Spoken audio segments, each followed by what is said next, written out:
Assalamualaikum warahmatullahi wabarakatuh. Perkenalkan, nama saya Devi Ananda Putri dengan NIM 12170100026. Di sini video ini dibuat untuk menyelesaikan UAS dasar-dasar pemrograman, yaitu soal yang kedua. Baik, langsung saja. Di sini ada anggota kelompok, yaitu Albialita Saputri, Bagas Ahmad, dan saya sendiri, itu Devi Ananda Putri. Yang pertama yaitu pencarian sekuensial. Apa itu sequential search atau pencarian sekuensial? Sequential search adalah teknik pencarian data dalam array satu dimensi yang menelusuri semua elemen array dari awal sampai akhir. Ketika data ditemukan, pencarian akan berhenti. Lalu bagaimana cara kerjanya? Cara kerjanya yaitu misal kita akan menemukan atau ingin menemukan kartu yang ketujuh. Di sini kita harus menggunakan status yang pertama false terlebih dahulu. Lihat di data yang pertama. Karena di sini kita mencari kartu bernomor 7. Apakah data yang pertama ini bernomor 7? Jika tidak, maka lewat. Lalu apakah data yang kedua ini bernomor 7? Salah. Lalu yang ketiga ini, apakah kartu bernomor 7? Karena kartu bernomor 7, maka status akan berubah menjadi true atau benar.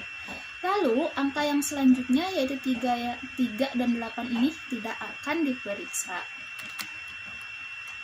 Kita lihat kartu 7 ditemukan pada indeks ketiga. Ini ada pseudokodenya yang bisa kita coba di pemrograman Python. Yang pertama kita print pencarian sekuensial.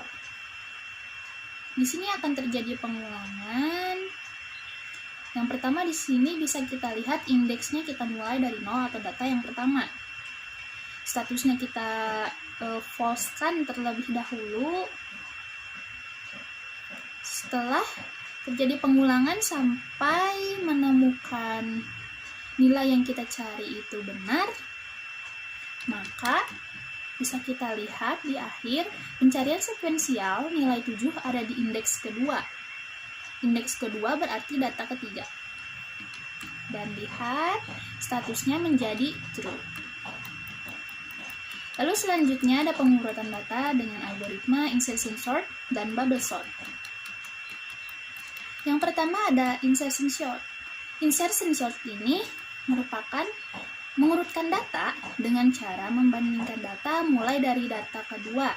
Jika nilai data kedua lebih kecil dari nilai data ke-1, maka data kedua disimpan di posisi ke-1 dan data ke-1 dipindahkan ke posisi 2. Hal ini berlaku pada semua data dalam list. Bagaimana cara kerja insertion sort? Kita coba menggunakan sistem scanning. Sistem scanning ini merupakan mengurutkan data dari data terkecil menuju ke terbesar. Data yang ada yaitu indeks 0 atau data yang pertama yaitu 20, 19, 21, 22, dan 18.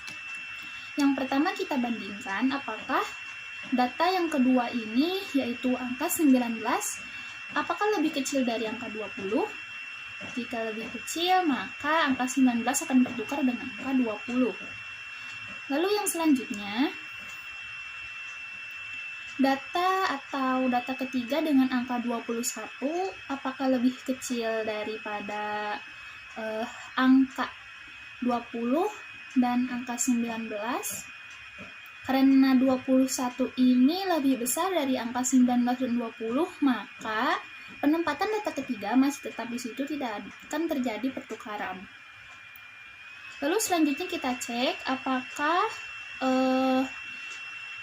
data keempat dengan angka 22 lebih kecil dari data ke-1, kedua, dan ketiga. Karena data 22 ini lebih besar dari angka 1, dari data 1, 2, dan 3, maka data keempat masih akan tetap di situ dan tidak akan terjadi pertukaran. Lalu yang selanjutnya ada data kelima. Data kelima ini bernilai 18. Kita cek apakah angka 18 ini lebih kecil dari angka 19, 20, 21, dan 22. Dan ternyata data kelima ini lebih kecil dari data 1 sampai data keempat. Maka akan terjadi pertukaran. Data kelima akan menjadi data ke 1. Dan hasilnya, data pertama bernilai 18, data kedua bernilai 19, data ketiga bernilai 20, dan data keempat bernilai 21, dan data kelima bernilai 22. Di sini ada pseudocode-nya. Nah, kita print pengurutan data menggunakan insertion sort. Di sini juga akan terjadi pengulangan dengan nilai data dari I, dan bisa kita lihat launch data yang pertama dan apakah data yang kedua atau data yang pertama ditambah data yang ditambah 1 lebih kecil dari data yang pertama. Dan ini akan terus terjadi looping sampai data ini bernilai benar, yaitu 18, 19, 20, 21, dan 22. Lalu yang selanjutnya ada bubble sort.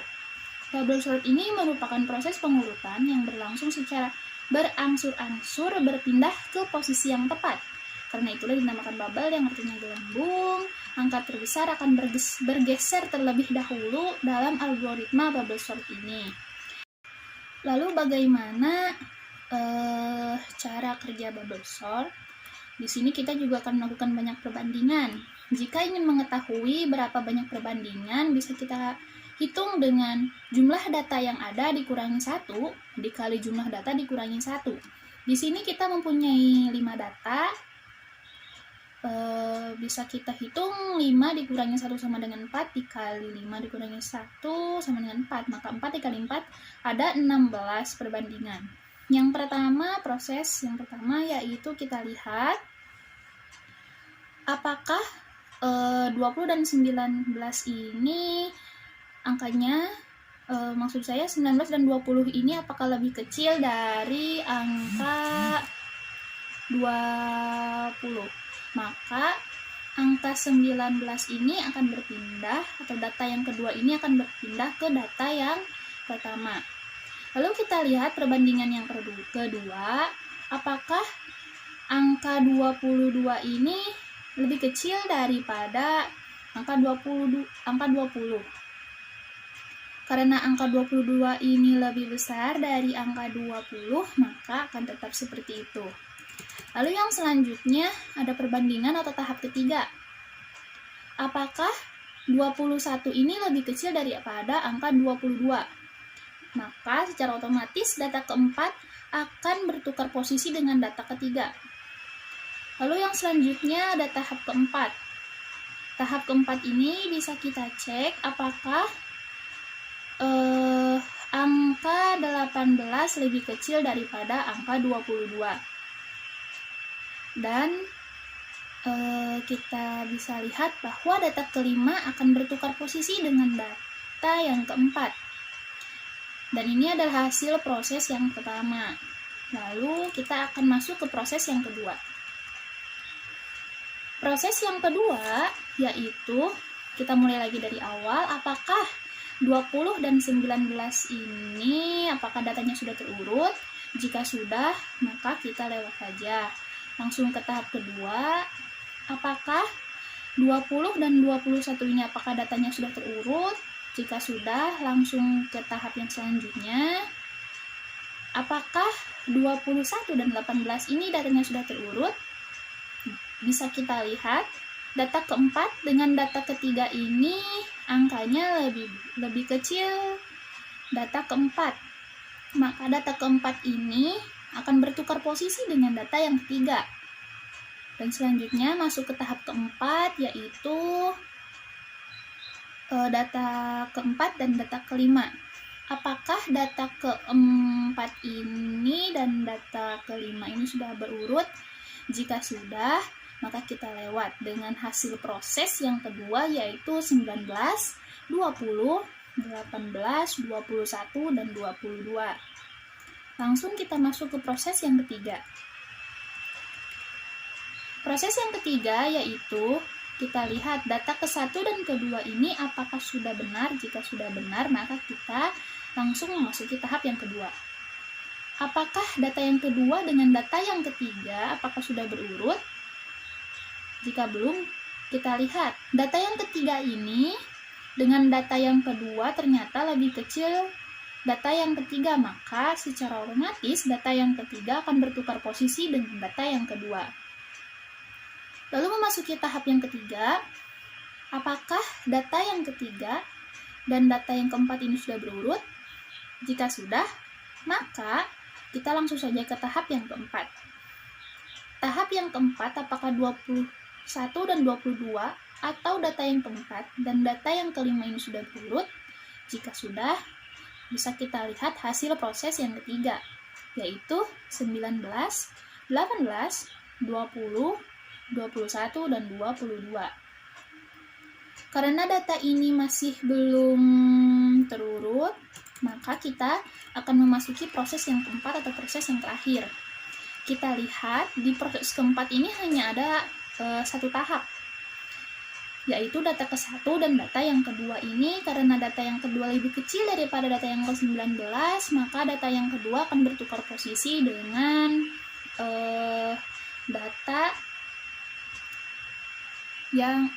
data yang kedua ini akan bertukar posisi dengan data yang pertama.